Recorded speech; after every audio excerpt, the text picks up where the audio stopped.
Anthony Davis and Joel Embiid are vying for a starting center spot on the Olympic team. That's going to be in Paris. It's going to be in Paris about a week or two, right? We're going to have the Olympics. And so we got these games yesterday against Serbia. And Embiid had the worst plus-minus of any player for Team USA. And Embiid, France wanted him on their team. Everybody fought hard for him, right? And he goes. Anthony Davis, by the way, has been very subtle about even being included. His quote was about the Olympics, "I'd be happy to play if I'm asked." And he has been an absolutely dominant figure when he's been on the floor. But I've said this for years. Because the NBA is very much into aesthetics and style, I get lectured for years about players. Carmelo Anthony is unbelievable. He was a terrible defender, never in elite shape, a complete isolation player, very few assists, never made a teammate better, didn't do squat in the playoffs. I was told Derrick Rose was going to dominate the league. A highly efficient shooter, more turnovers than I'd like, and hurt all the time. I'm sorry, he's not going to physically dominate the league. I was told Westbrook's an MVP. I thought he was a stat patter. Bad hands, can't shoot for a guard, hyper athletic, but played one speed and often out of control. My eyes did not tell me that Westbrook was an MVP and Carmelo was an absolutely dominant player or Derrick Rose was going to run the league. And my eyes are telling me the same for years with Joel Embiid. I'm not denying he's got a Shaq feel to him. But Shaq won in the playoffs. Shaq was dominant when it mattered. I'm watching this Olympic stuff. Embiid gets in the way of the offense. Anthony Davis doesn't. Hell, Anthony Davis took 2 shots yesterday and was the second most dominating player in the game to Steph Curry. He is literally jumps off the television set. And here's the thing I like about AD, and we've seen this for years in Los Angeles. He can be a star and dominate a game, but he's also an incredibly complementary player. He elevates LeBron. LeBron doesn't have to worry about defending the rim. He can be a complementary player on this Olympic team, or he can dominate moments. With Embiid, there is no complementary to his game. He forces you to play his style. And so does Steph Curry, but I get 4 titles. And so did LeBron, but I got 8 straight finals. With Embiid, he forces you to play his game, but I don't get the payoff at the end of the season. He gets in the way of the Olympic offense, and I find sometimes watching Philadelphia, yes, he's productive. So was Zach LaVine, and the Bulls can't give him away.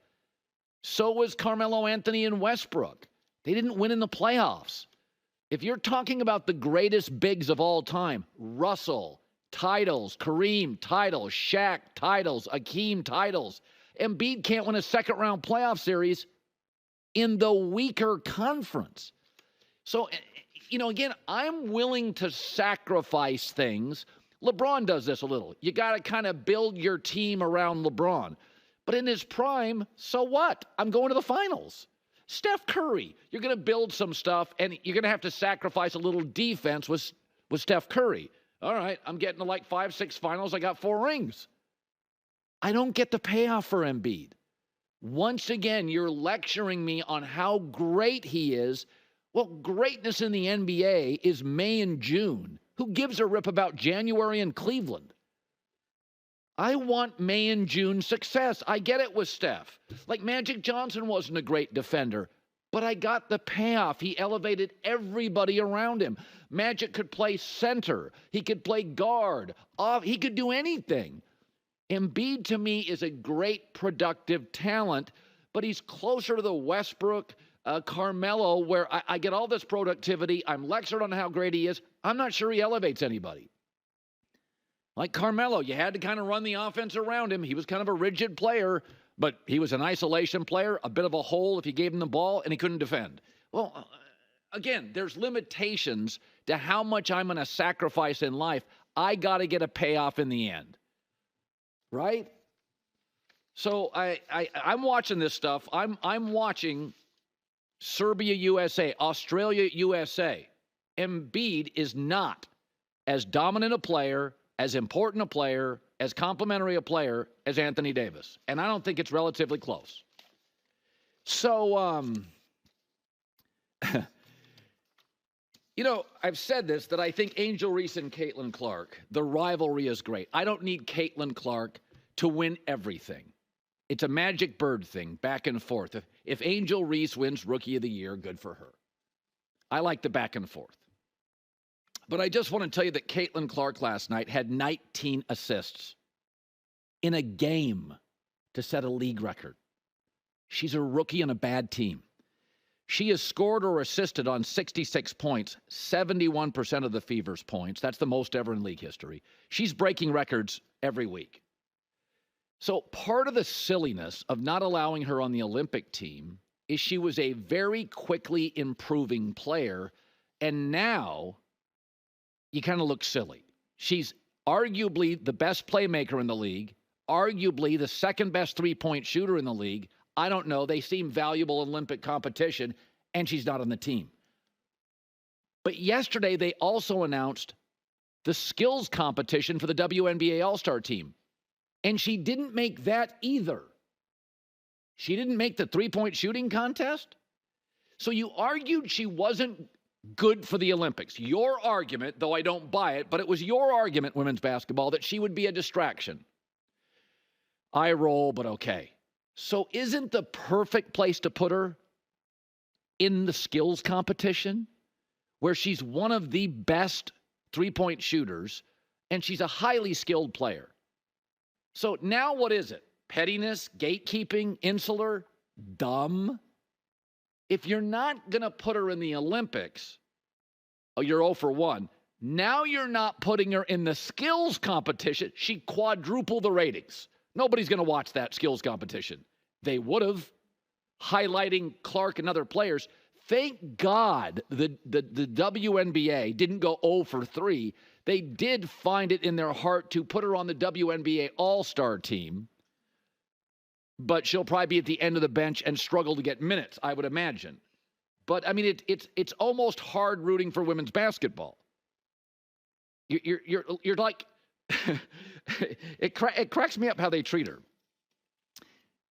If you really think about it, they're trying to get her to pay her dues, but she's the one paying all the fees. She's the reason you're flying private. She's paying for everything, and you want her to pay her dues. It's really ridiculous. I mean, correct me if I'm wrong, but Bird and Magic came into the league, and they put them on everything. They tried to highlight them because the NBA was more secure in itself. They understood Bird and Magic could elevate all the players, the league, the revenue, the pie, the pettiness. You got to get her in the skills competition. What are you doing? You should have her on the Olympic team. What are you doing? Last night, he got 19 assists. By the way, you know who was in the dunk contest his rookie year? Michael Jordan. They got Michael Jordan in the dunk contest. He didn't have to pay his dues. Everybody was like, get that kid in the dunk contest. Oh, WNBA. I mean, for years and years, you wanted all this attention. We finally pay it. You have somebody that can absolutely, as a catalyst, get you more attention. And you're now very precious. You're experts. Insular. Gatekeeping. You're exhausting. Hi, everybody. It's me, Uncle Colin. Subscribe here to get the latest from the herd, including exclusive behind-the-scenes videos and more, wherever you may be, however you may be watching. Thanks again for making us part of your day.